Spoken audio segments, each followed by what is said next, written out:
নমস্কার বন্ধুরা, ঐশীস কিচেনে সবাইকে জানাই স্বাগত। প্রতিদিনের মতো আজ আমি একটা নতুন রেসিপি নিয়ে চলে এসেছি। আজ আমি বানাবো চিকেন দিয়ে আলু দিয়ে পাতলা ঝোল, লাল লাল চিকেনের ঝোল। বাড়িতে আপনারা রবিবার বা যে কোনো দিনে এরকম চিকেন রান্না করবেন, দেখবেন সবাই এইভাবেই রান্না করতে বলবে। প্রথমেই দেখুন গ্যাসে কড়া বসিয়ে দিয়ে আমি সাদা তেল দিলাম, তবে আপনারা চাইলে সর্ষের তেলেও করতে পারেন। তেলটা গরম করে নিয়েছি। তেলটা একটু গরম হলে ওর মধ্যে আমি হলুদ গুঁড়ো দিয়ে দিলাম, দিয়ে তারপর আগে থেকে কেটে রাখা আলুগুলো দিয়ে দেব। আলুটা আপনারা যেমন খান সেই মতোই দেবেন। আমাদের বাড়িতে আলুটা একটু ভালোবাসে চিকেনে, তাই আমি আলুর পরিমাণটা একটু বেশি করে দিলাম। আপনারা না চাইলে আলুটা স্কিপ করতে পারেন। হলুদ গুঁড়ো, লবণ দিয়ে দিলাম, দিয়ে ভালো করে ভেজে নেব। বেশ কয়েক মিনিট নেড়ে আলুগুলোকে লাল লাল করে ভেজে নেব।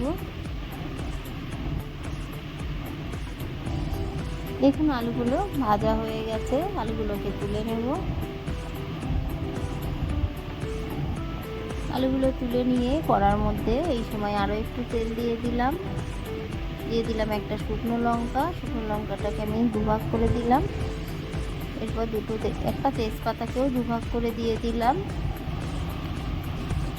কয়েক সেকেন্ড এইভাবে নেড়ে নিয়ে তারপর আমি কুচানো পেঁয়াজ দিয়ে দিলাম। আপনারা চাইলে এখানে গোটা গরম মশলাও কিন্তু ফোড়ন দিতে পারেন। পেঁয়াজটাকে দিয়ে বেশ কিছুক্ষণ ভেজে নেব।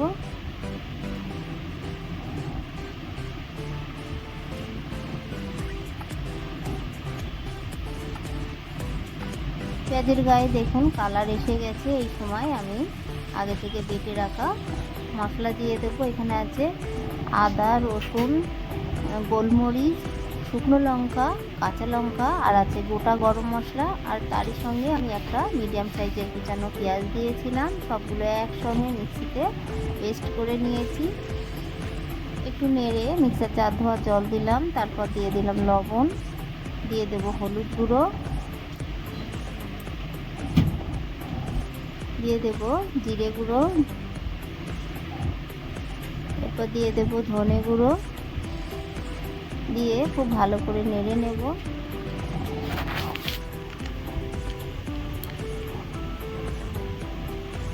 দিয়ে দিলাম একটা মিডিয়াম সাইজের টমেটোটা আমি আগে দিতে ভুলে গেছি। আপনারা যখন পেঁয়াজ দেওয়ার পর একটু নেড়ে তারপর টমেটোটা দেবেন, দিয়ে ভালো করে নেড়ে মশলাগুলো দিয়ে দেবেন।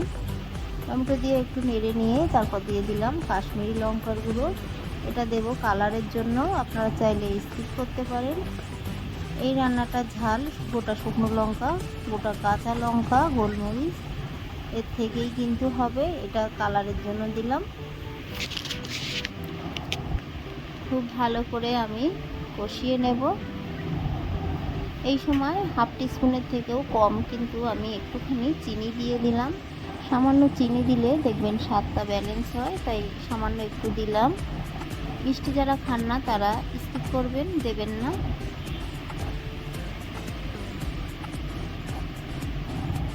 খুব ভালো করে মশলাটাকে কষিয়ে নেওয়ার পর আমি দিয়ে দেব আগে থেকে ধুয়ে রাখা চিকেনগুলোকে দিয়ে খুব ভালো করে কষিয়ে নেব এই মশলার সঙ্গে।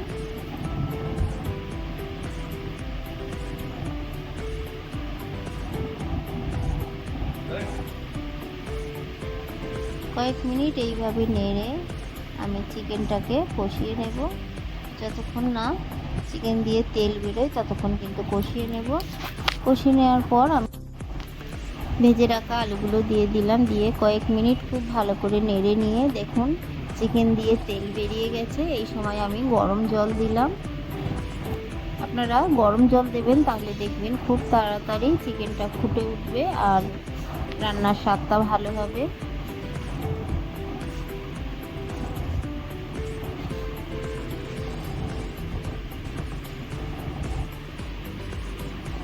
দেখুন ফুটে উঠেছে। এই সময় ভালো করে একটু নেড়ে দেব।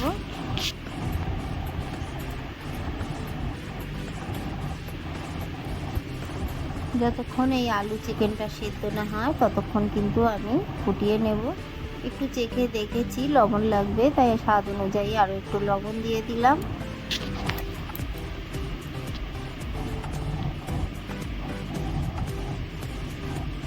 এই সময় আমি ঢাকা দিয়ে কয়েক মিনিট ফুটিয়ে নেব। ঢাকা দিয়ে রান্না করলে দেখবেন রান্নাটা খুব তাড়াতাড়ি হয়ে যায়, তাড়াতাড়ি সব কিছু সেদ্ধ হয়ে যায়। তাই ঢাকা চাপা দিয়ে রান্নাটা করে নেব। ঢাকাটা তুলে আবারও একটু আমি নেড়ে দেব।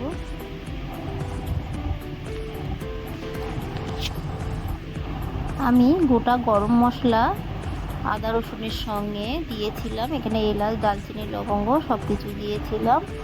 তাই কিন্তু রান্নার শেষে আমি অল্প একটু গরম মশলার সানরাইজের গরম মশলার গুঁড়ো দেবো, খুব বেশি দেবো না, কারণ গরম মশলাটা কিন্তু আগেই দেয়া হয়ে গেছে। মাংস কষানোর সময় দিলে দেখবেন চিকেনের স্বাদটা ভালো হয়, গরম মশলাটা খুব ভালো করে চিকেনের মধ্যে যায়।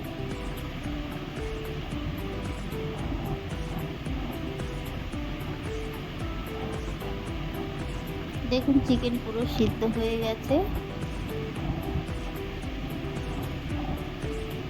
এই সময় চেখে দেখে নিলাম সব কিছু ঠিক আছে। সামান্য একটু সানরাইজের শাহি গরম মশলা দিলাম, অল্প করেই আপনারা শেষে দেবেন, কারণ প্রথমেই কিন্তু দিয়েছি। দেখুন অল্প একটু আগে অল্প একটু দিয়েছি, পরে আরও একটু দিলাম, দিয়ে মিশিয়ে নিয়ে গ্যাসের ফ্লেমটাকে আমি অফ করে দিলাম। 10 মিনিট পর আপনারা দেখুন কালারটা কতটা সুন্দর এসেছে, আর খেতেও কিন্তু দারুণ হয়। বাড়িতে এইভাবে বানাবেন।